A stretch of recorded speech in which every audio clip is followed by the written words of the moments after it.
Bom dia, meninas! Sejam bem-vindas ao nosso Café com Autoestima.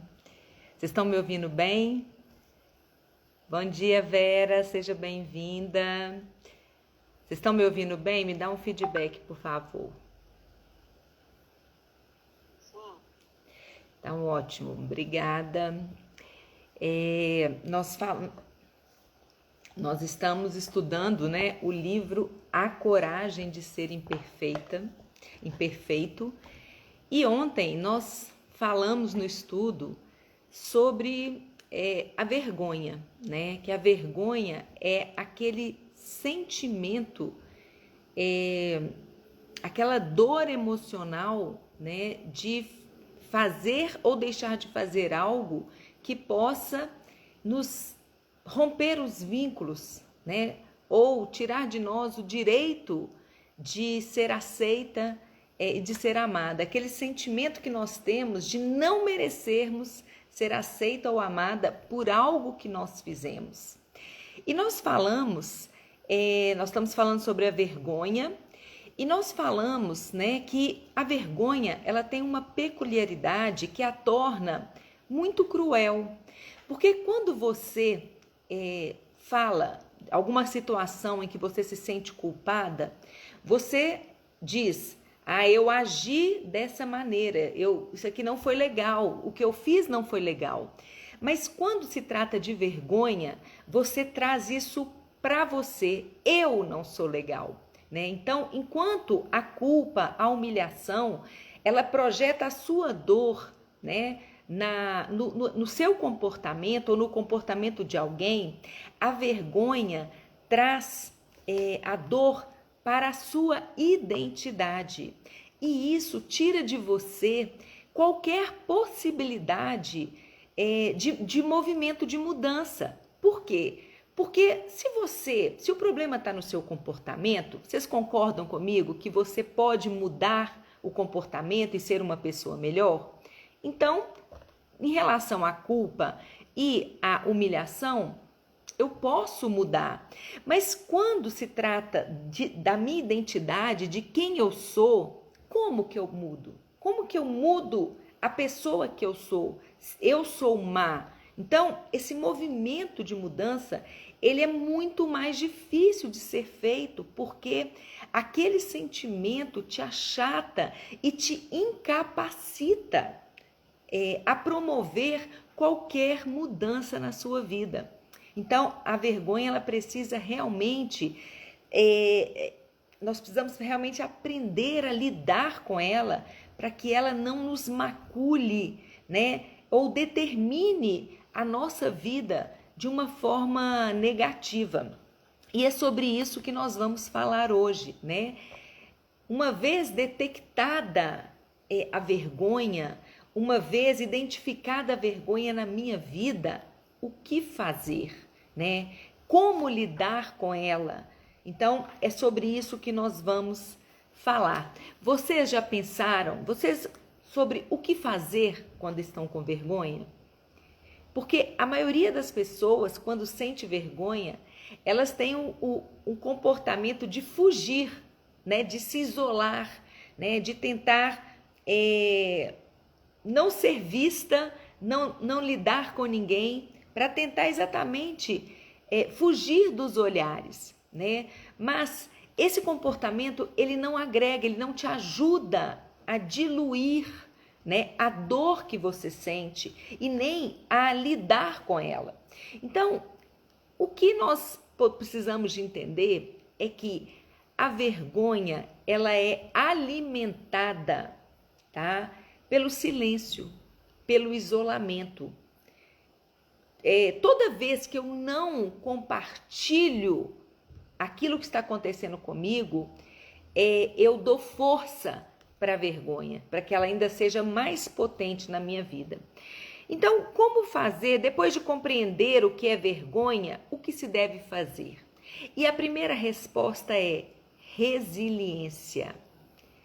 É a capacidade, né, de se recuperar rapidamente dos reveses.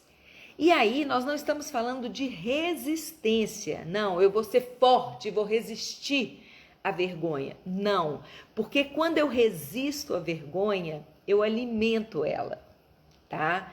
Quando eu falo assim, eu não quero essa vergonha, eu estou dando força e poder para ela. E aí, a resiliência é o quê? É eu abraçar essa vergonha, eu acolher essa vergonha. Nó, que vergonha, meu Deus, olha isso. É eu identificar, olhar para ela e dizer, eu estou sentindo essa vergonha, né? A resiliência, ela tem a ver com sair do sentimento de vergonha para um sentimento que nós chamamos de empatia, que é o verdadeiro antídoto da vergonha, né? E quando a gente fala de resiliência, de empatia, nós estamos falando da capacidade de lidar com a vergonha de maneira saudável, sem abrir mão dos nossos valores, de quem nós somos, sem deixarmos de ser autênticos, lidarmos de uma maneira corajosa, né? Então, é tão interessante, né? E a Brené Brown, no seu livro, ela traz que a autoaceitação também é muito importante, né? Você se aceitar aquilo que você está vivendo, aceitar às vezes a manota que você deu, aceitar às vezes a dificuldade que você tem de falar em público, de se expor. Mas olha que interessante, gente, a vergonha, ela é uma dor social.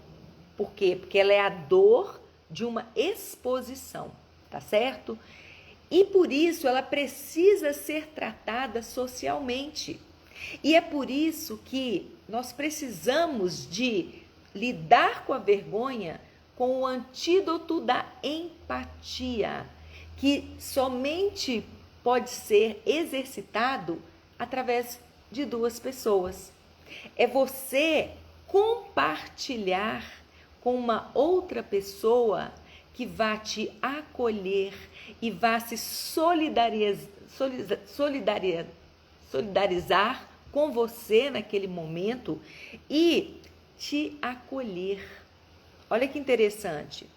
Mas a autoaceitação, ela é muito importante. Por quê? Porque se você não se aceita, se você acha que você é burra, que você é incapaz, que nada que você faz está certo, você tem um movimento de isolamento e de querer fugir. Mas quando você se aceita, essa aceitação, ela te conduz, né, de uma maneira mais fácil dessa busca da empatia, dessa abertura para esse caminho da empatia, de buscar alguém, de compartilhar a sua dor, né? De ter essa coragem, né? De buscar alguém merecedora da sua confiança, que você sabe que independente do que você fizer ou tiver deixado de fazer, ela vai te acolher, né? E se você não tem essa aceitação, é muito mais difícil, né, você ir para este caminho, para essa busca da empatia.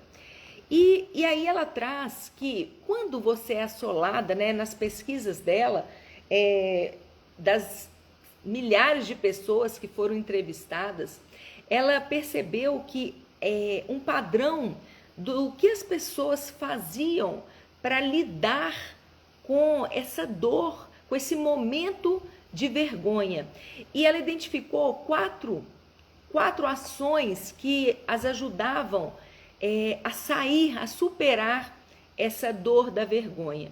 Então, a primeira delas é reconhecer a vergonha e compreender os seus mecanismos. Porque tudo que eu nego me subordina. Por quê? Porque aquilo ali fica como um fantasma na minha vida, me definindo por aquele padrão, por aquele comportamento.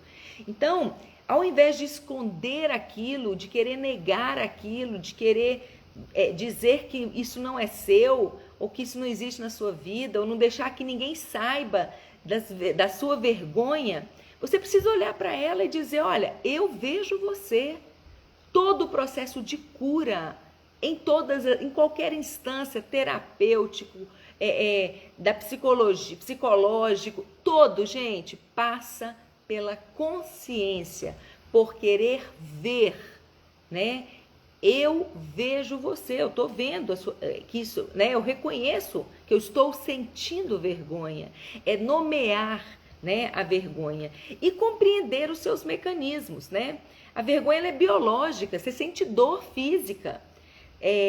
Você é capaz de reconhecer fisicamente quando está passando a vergonha e descobrir que mensagem e expectativas a desencadeiam, né? O que faz com que você sinta vergonha? Ah, não, eu sinto vergonha quando eu tenho que falar em público, né? Que mensagem que está por trás disso, né? Que faz com que você sinta vergonha por falar em público. Ah, porque as pessoas eu vou ser ridicularizada. Ah, eu vou ser criticada, as pessoas vão rir de mim.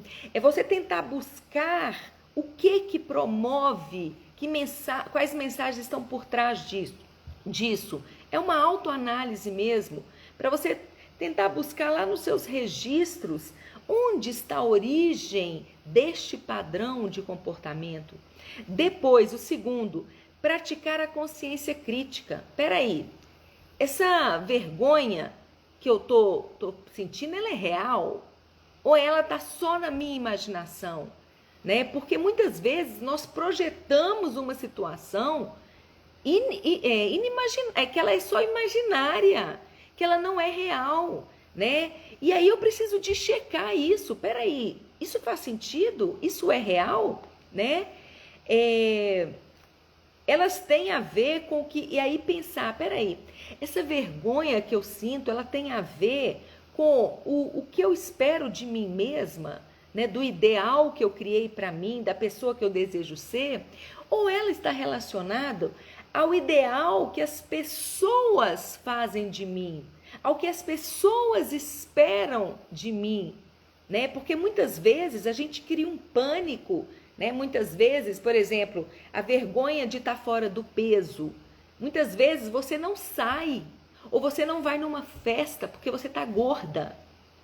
E aí, peraí, essa vergonha dessa exposição é pela expectativa que eu crio a respeito de mim, do meu ideal? Ou essa expectativa é do que o outro tem a meu respeito? Ou uma expectativa social de que eu tenho que estar linda com o corpo escultural? Olha que interessante, gente.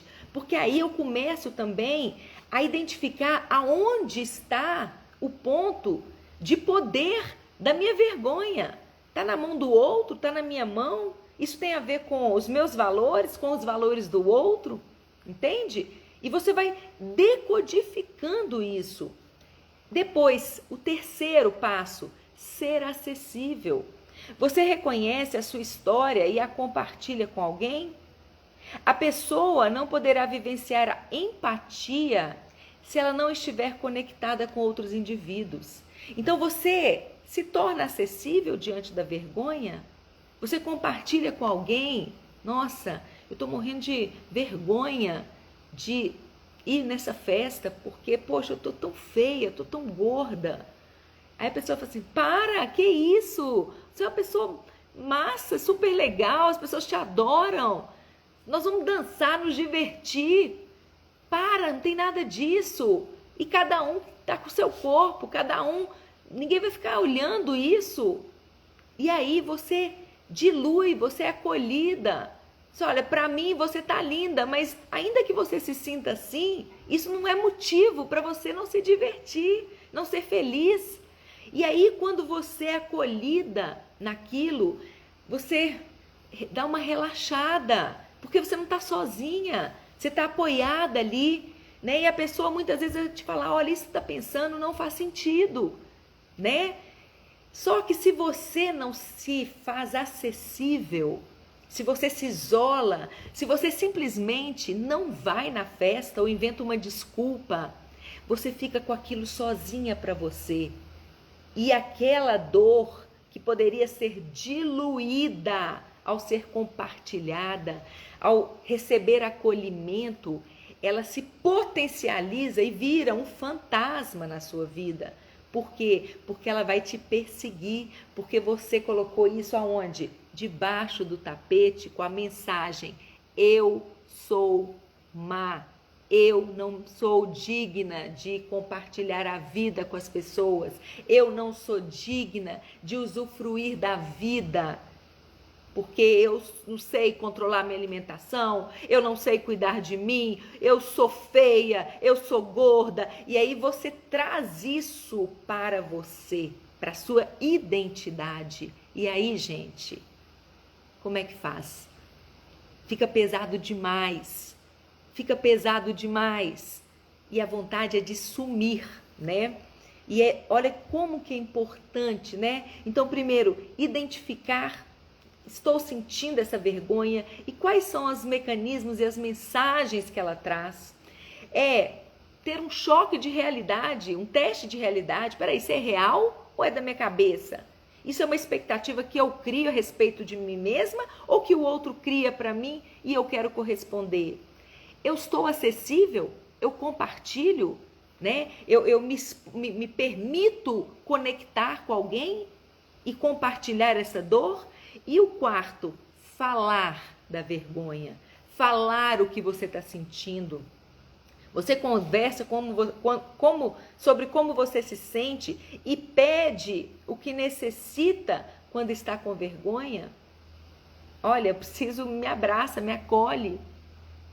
Isso faz sentido, né? Então, falar, gente, e o falar é maravilhoso, porque é tão interessante a terapia, né? Que o grande instrumento de cura que nós temos é o quê?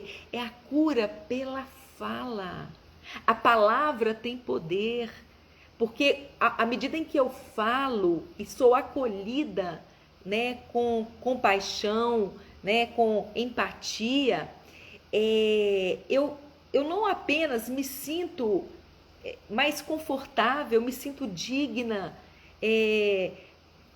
encontro um caminho de cura, porque eu não estou sozinha, eu me sinto apoiada, né? Como também eu me escuto, eu elaboro aquilo que eu estou dizendo. Vocês já prestaram atenção que muitas vezes você está com um pensamento recorrente, um tanto de preocupação, e na hora que você verbaliza aquilo para alguém, né, na sua mente aquilo era desse tamanho, não verbalizar ficou pequenininho.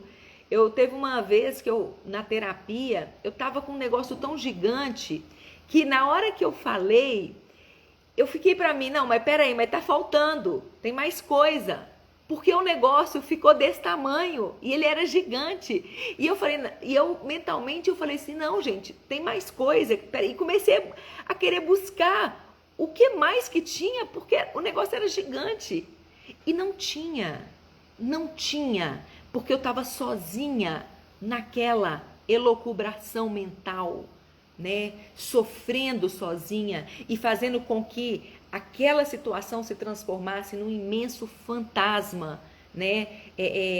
A me assombrar, quando na verdade aquilo não tinha aquela proporção. E quando eu verbalizo, eu dou nome aos bois, né? Quando eu entendo o sentimento que eu estou experimentando, quando eu nomeio, eu estou com medo, eu estou com raiva, eu estou magoada, aquilo perde força. Quando você toma consciência de qualquer fato, do seu sentimento, você já está a 50% da solução. Por quê? Porque ele perdeu força, porque você tomou consciência, porque você entendeu o que está acontecendo com você. E aí você vai lá atrás buscar, né? Mas espera aí, o que gerou essa raiva em mim? E aí, nesse processo, aquilo vai perdendo força, vai diluindo. Por quê? Porque você vai entendendo. A consciência, ela é o primeiro passo para toda mudança. A resiliência à vergonha é a estratégia para proteger os vínculos conosco mesmos e com as outras pessoas. Porque muitas vezes nós rompemos esse vínculo conosco, de acreditar que nós somos merecedores de algo melhor, de amor, que nós somos dignas.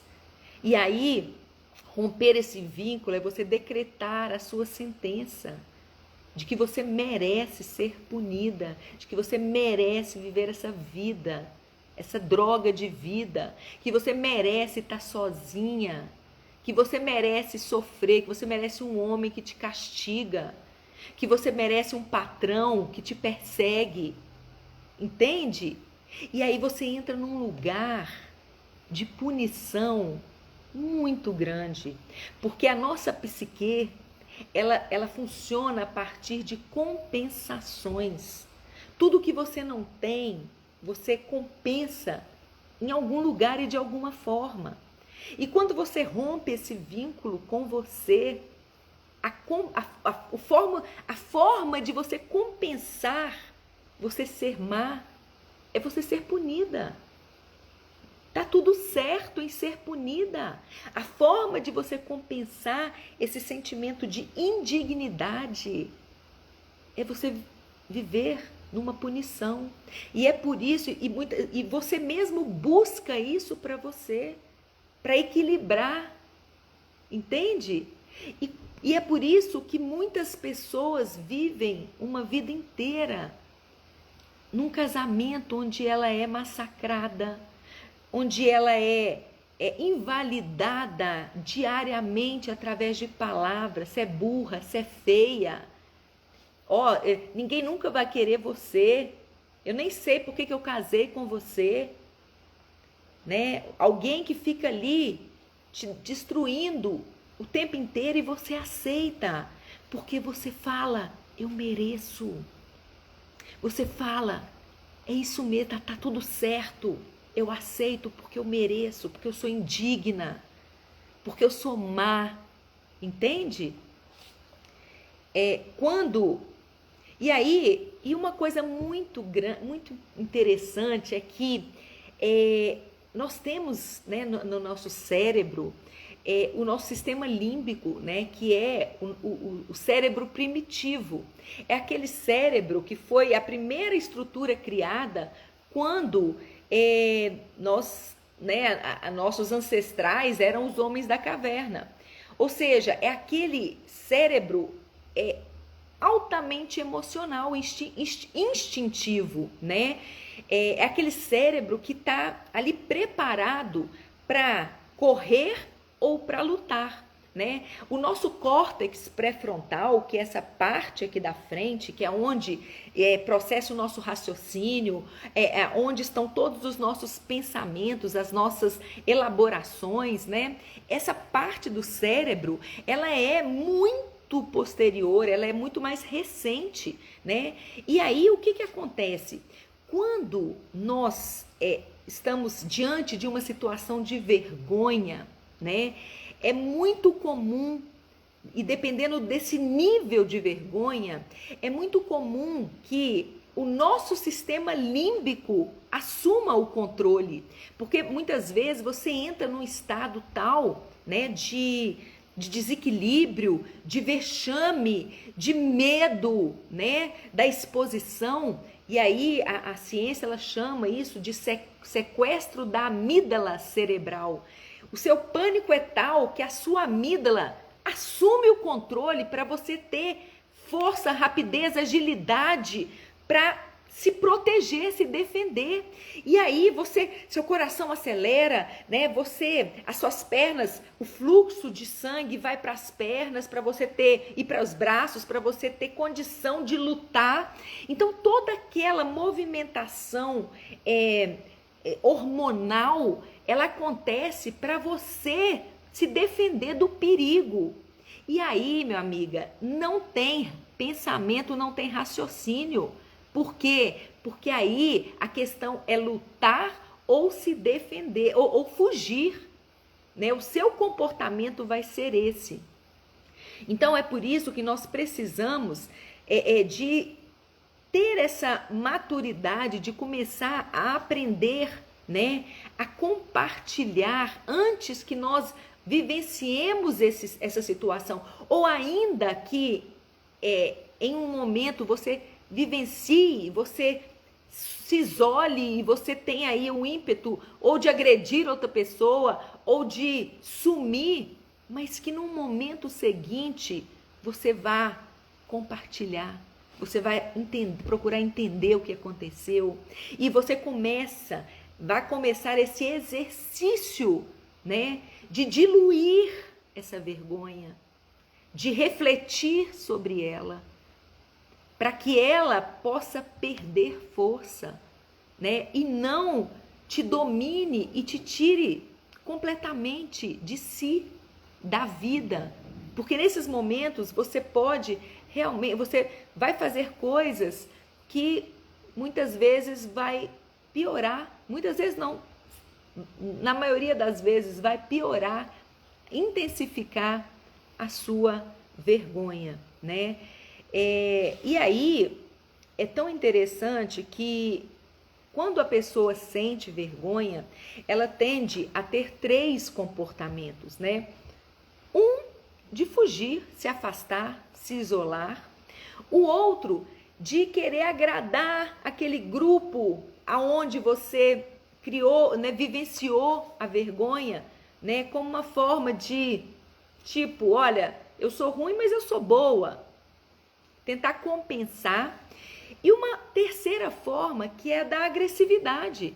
É você querer revidar a vergonha com a vergonha, gerando vergonha em alguém, ou usando dessa vergonha para assumir uma posição de poder e envergonhar outras pessoas, né? E isso acontece muito. Você dá o troco na mesma moeda, né? Tipo, olha, eu tô na vergonha, então agora, se é para sentir vergonha, agora eu vou escancarar todo mundo. Não vai ser só eu, vai vir todo mundo comigo. Todo mundo vai passar vergonha. E aí a pessoa começa a detonar geral, né? E aí ela cria um problema, né? Muitas vezes naquele meio, muitas vezes irreversível.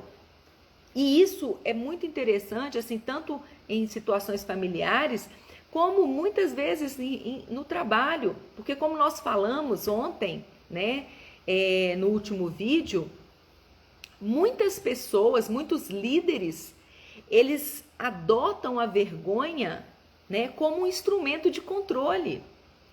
E aí eles eliminam a criatividade das pessoas, eliminam a espontaneidade, né? E as pessoas, ao invés de achar que isso vai fazer com que elas andem, com que elas façam, produzam, ao contrário, essas pessoas, elas vão se sentir tolhidas e elas não vão ter a capacidade de mudança por conta do sentimento que afeta a identidade delas, né? Os líderes às vezes achatam as pessoas e as invalidam completamente através desse estilo de liderança, né?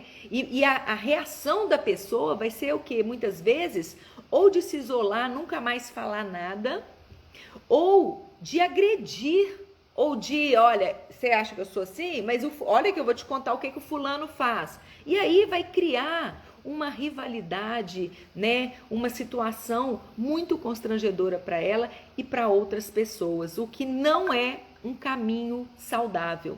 E aí ela traz um exemplo que ela vivenciou de vergonha, que foi terrível, que ela foi convidada para uma palestra e ela tinha decidido que só ia fazer palestras quando realmente coincidisse com dias livres e tal, porque ela estava fazendo muitas palestras. E aí ela tinha negado a palestra para uma pessoa e essa pessoa foi agressiva, né? Que era um absurdo, que nananã. E ela achou aquilo um absurdo. Como assim, né?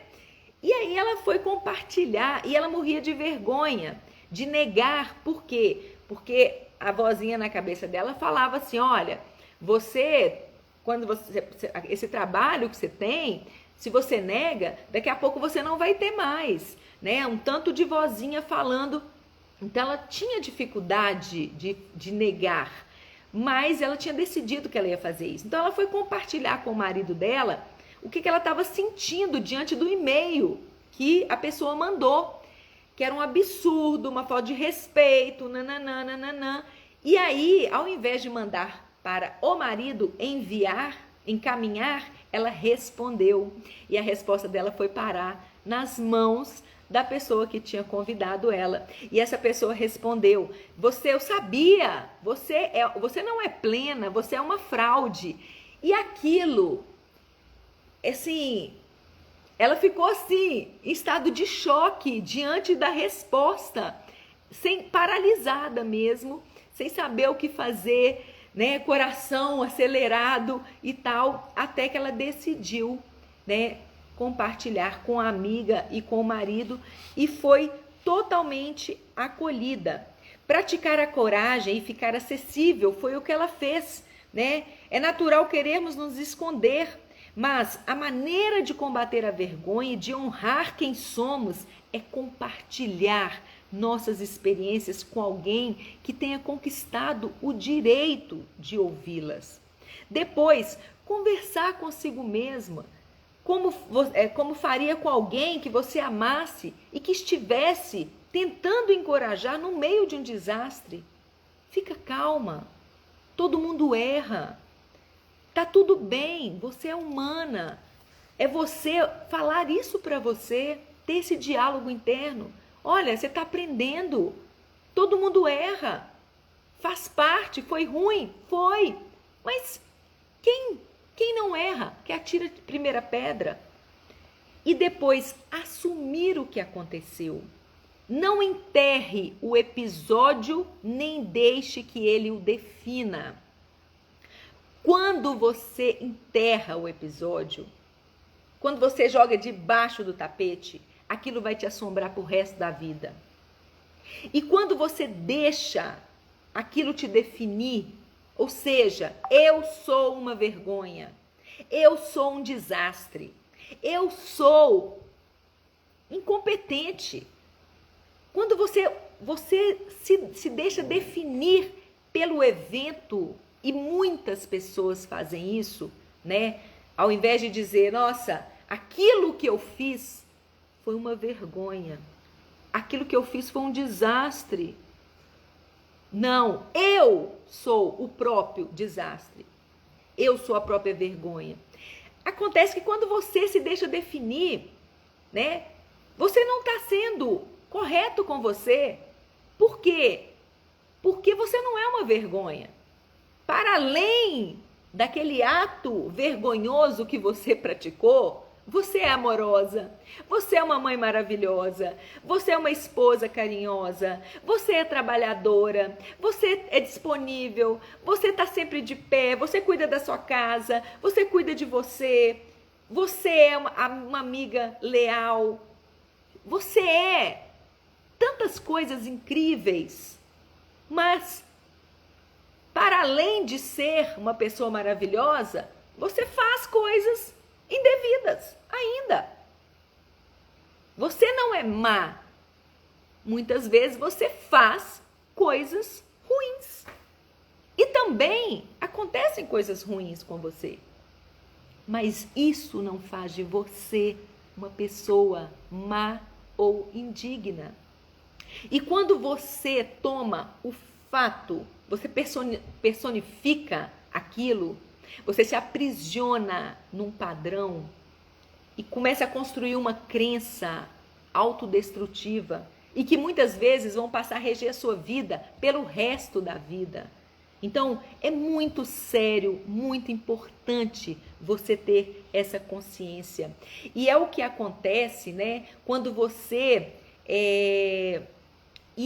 Gente, isso é muito comum em situações que você guarda como segredo.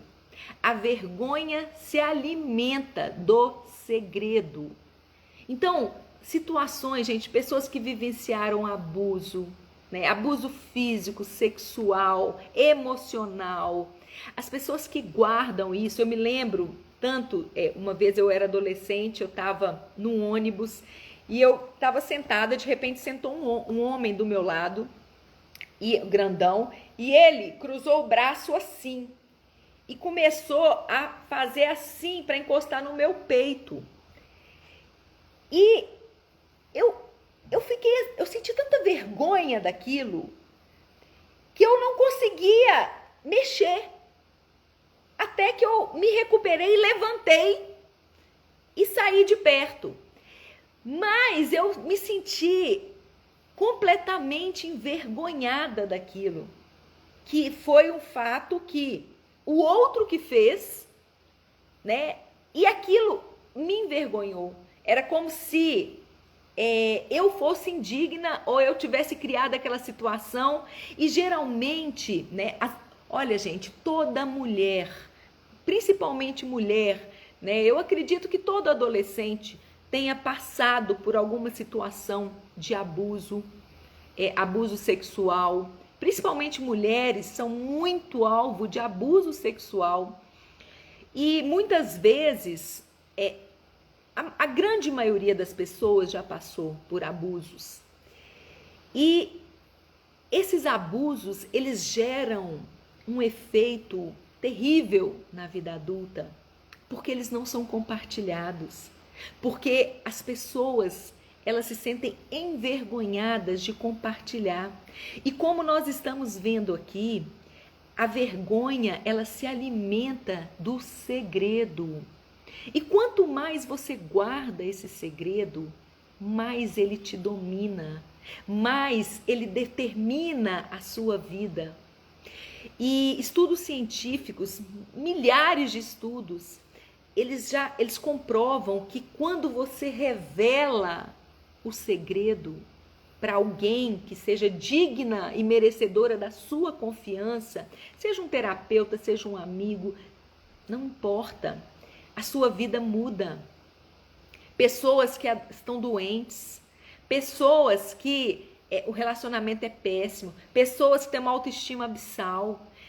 Você muda quando você compartilha. É como se você tirasse um saco de pedra das suas costas. É pesado demais. Aquilo cresce dentro de você. Aquilo passa a te definir como alguém que é indigna, não merecedora de ser amada, de ser aceita. Entende? Aquilo muitas vezes interfere na sua sexualidade, nos seus relacionamentos com um outro parceiro, uma outra parceira. Então, é muito importante o compartilhar a vergonha para que ela seja diluída. O ato de não revelar um acontecimento traumático ou de não confidenciar para alguém próximo poderia ser mais prejudicial do que o próprio acontecimento. Isso aqui é fruto de uma pesquisa da Universidade do Texas, né, que fala isso. Inversamente, quando as vítimas compartilham as suas histórias e experiências, sua saúde física melhora. As visitas aos médicos, que eram menos frequentes, elas passam a ser mais frequentes. Né? O estresse da pessoa, ele é diluído, né? Então, o poder dessa cura terapêutica através da fala.